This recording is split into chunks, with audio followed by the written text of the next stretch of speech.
नमस्कार दोस्तों, स्वागत है आपका एक बार फिर से हमारे इस चैनल जीत साधना पर।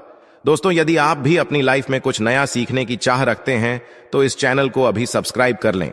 जय श्री गणेश गणपति बप्पा मोरया, मंगल मूर्ति मोरया। दोस्तों, सभी को पता है कि गणेश चतुर्थी काफी नजदीक है। इस पावन त्योहार पर हम सब में एक खुशी की लहर से दौर पड़ती है। दोस्तों, गणेश आगमन का हर किसी को इंतजार बड़ी उत्सुकता से रहता है। दोस्तों, आज की इस वीडियो में हम इसी पर्व के बारे में जानकारी साझा करेंगे। दोस्तों, भाद्रपद माह के शुरू होते ही गणेश जी के आगमन की उत्सुकता पूरे भारतवर्ष में देखने को मिलती है। उनके भक्त जैसे ही गणेश जी के आने की आहट सुनते हैं, उनके आगमन की तैयारियों में लग जाते हैं। घरों, पंडालों, गलियों और जगह जगह गणपति बप्पा मोरया का ही रंग दिखाई पड़ता है। किंतु साल 2023 में लगभग सभी त्योहारों के दो मुहूर्त देखने को मिले।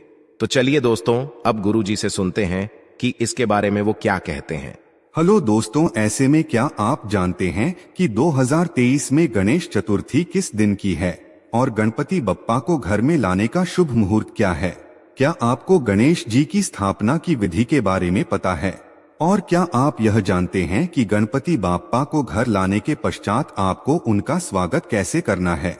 क्या आप गणपति बप्पा की पूजा में प्रयोग होने वाली सामग्रियों के बारे में जानते हैं? और कहीं सभी लोगों की तरह आप भी तो इस बार गणेश चतुर्थी के शुभ मुहूर्त को लेकर कंफ्यूजन में तो नहीं है? तो दोस्तों, यदि इनमें से कोई एक सवाल भी आपके मन में है तो आज की हमारी यह वीडियो आपके बहुत काम आने वाली है, क्योंकि हमारे गुरु जी ने गणेश चतुर्थी से जुड़ी हुई हर एक जानकारी अपने भक्तों को बताई है, जिन्हें आज हम इस वीडियो में बताने वाले हैं। तो यदि आप भी गणेश जी के स्वागत में कोई कमी नहीं छोड़ना चाहते हैं और उनकी पूजा पाठ की सभी विधि और मुहूर्त के बारे में सब कुछ जानना चाहते हैं तो वीडियो को अवश्य देखिएगा। दोस्तों, स्वागत है आपका वीडियो पर। आगे बढ़ने से पहले वीडियो को लाइक और चैनल को सब्सक्राइब अवश्य कर दें, जिससे कि श्री गणेश जी की कृपा आप पर सदैव बनी रहे। और एक छोटी से आपसे गुजारिश करूंगा कि अपनी मर्जी का कोई भी प्यारा सा गणपति जी का नाम कमेंट बॉक्स में अवश्य लिखें।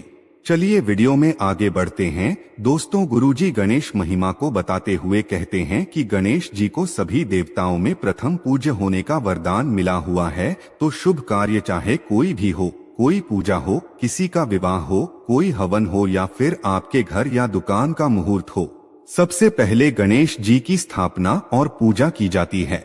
गुरुजी कहते हैं कि गणेश जी विघ्नहर्ता है और उनके आगमन के साथ यदि आप किसी भी शुभ काम की शुरुआत करते हैं तो आपके किसी भी काम में कोई भी बाधा नहीं आ सकती। आपको शुभ परिणाम भी देखने को मिलते हैं। तो हमारे गुरुजी चाहते हैं कि आप गणेश जी की सेवा में कोई भी गलती ना करें। इसीलिए गुरुजी ने गणेश जी की स्थापना का शुभ मुहूर्त, उनकी स्थापना की तिथि और विसर्जन की तिथि के साथ बाकी सभी जानकारी अपने भक्तों के साथ साझा की है। तो दोस्तों, इस बार गणेश चतुर्थी की तिथि में लोगों के बीच मतभेद है कि गणेश जी की स्थापना 18 सितंबर को की जानी चाहिए या फिर 19 सितंबर को। तो ऐसे में हमारे गुरुजी का कहना है कि भाद्र शुक्ल पक्ष की चतुर्थी तिथि को गणेश जी की स्थापना करना शुभ होता है। और 2023 में चतुर्थी तिथि 18 सितंबर को दोपहर 2:09 पर शुरू होकर 19 सितंबर को दोपहर 3:13 पर खत्म हो जाएगी। और सूर्य के उदय होने के साथ जो तिथि आती है उसे ही पूरे दिन की तिथि माना जाता है।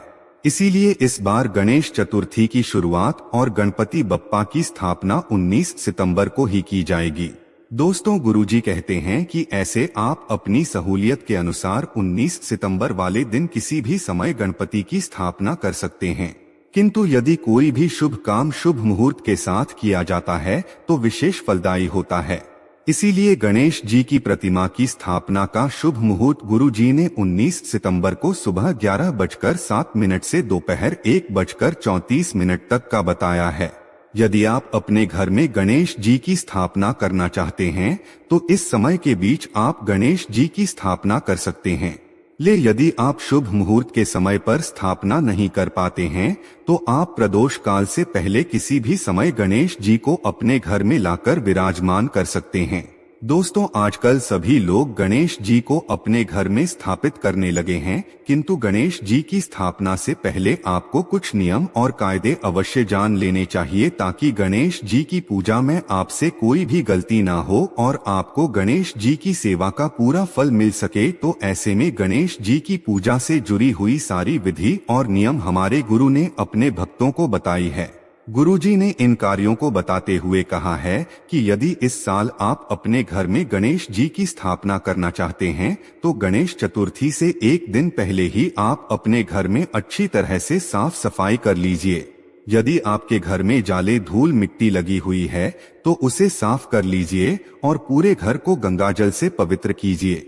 इसी के साथ ध्यान रखिए कि गणेश जी की स्थापना से पहले आपकी रसोई में प्याज लहसुन का प्रयोग ना हो, और यदि आप अपने घर में भोजन बनाते हैं तो उसका भी त्याग करना जरूरी है।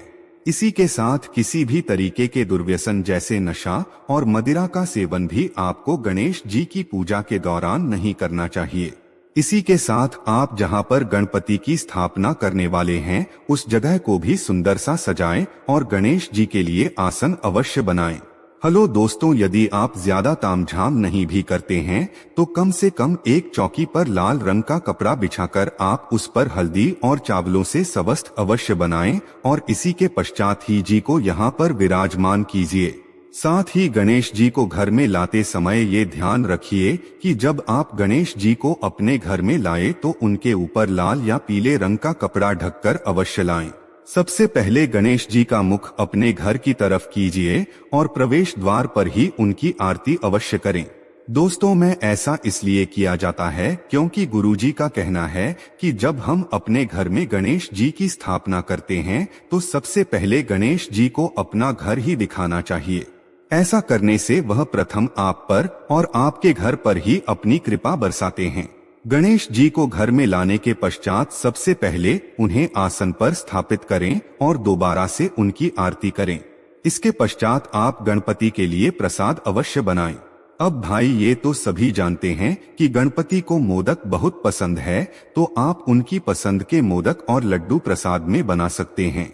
इसी के साथ ध्यान रखने वाली बात यह भी है कि आप कितने दिनों के लिए गणपति को अपने घर में विराजमान करने वाले हैं। तो जब आप गणपति को अपने में स्थापित कर रहे होते हैं तो गणपति के दाएं कान में आप यह अवश्य कहें कि गणपति महाराज, हम आपको 2 दिन, 4 दिन, 5 दिन या फिर 10 दिनों के लिए अपने घर में स्थापित कर रहे हैं। इस दौरान आप हम पर और हमारे परिवार पर अपनी कृपा बनाए रखिएगा। दोस्तों, गुरुजी के अनुसार जितने भी दिन गणपति आपके घर में रहते हैं, आप ध्यान रखें कि उतने दिनों तक आपके घर में भक्ति, श्रद्धा और प्रेम का माहौल बना रहे हैं और किसी भी तरह के क्लेश और मनमुटाव आपस में ना, क्योंकि जहां लड़ाई झगड़े होते हैं वहां कोई भी अतिथि ज्यादा समय तक नहीं टिकता। तो कहीं ऐसा ना हो कि गणपति जी भी आपके परिवार के लोगों से नाराज होकर वापस चले जाएं और इसके विपरीत परिणाम आपको भुगतने पड़े। इसीलिए गुरु जी ने अपने भक्तों को सलाह दी कि जिस समय आप गणपति को अपने घर में स्थापित कर रहे हैं और गणपति की पूजा आराधना अपने घर में करने वाले हैं, इतने दिनों ध्यान रखें कि आप पूरी भक्ति और श्रद्धा के साथ गणपति जी की आराधना अवश्य करें और के समय सोना बिल्कुल बंद कर दें और घर में प्रेम का माहौल बनाकर रखें। क्योंकि यदि आपके घर में प्रेम का माहौल बना रहेगा तो सकारात्मक ऊर्जा का प्रवाह होगा और ऐसे में न केवल गणपति जी बल्कि उनके साथ आने वाले रिद्धि सिद्धि और माता लक्ष्मी भी आपके परिवार पर अपनी कृपा बनाए रखेंगे और आपके घर में धन दौलत की कोई कमी नहीं रहेगी। तो दोस्तों, उम्मीद करते हैं कि आने वाली गणेश चतुर्थी के दिन आप पूरे तन मन से समर्पित होकर गणेश जी को अपने घर में करेंगे और ओम गण गणपत्ये नम के उच्चारण के साथ पूरे विधि विधान और नियमों को अपनाते हुए गणेश जी की पूजा सच्चे मन से कर उनकी कृपा और आशीर्वाद अवश्य प्राप्त करेंगे। उम्मीद करते हैं कि गुरुजी की बताई हुई ये बातें और चेतावनी आपको अवश्य पसंद आई होगी। आशा है कि आज की इस प्रस्तुति में बताई गई जानकारी आपको अच्छे से समझ आ गई होगी। वीडियो अच्छा लगा हो तो एक लाइक अवश्य कर दें। धन्यवाद वीडियो के अंत तक बने रहने के।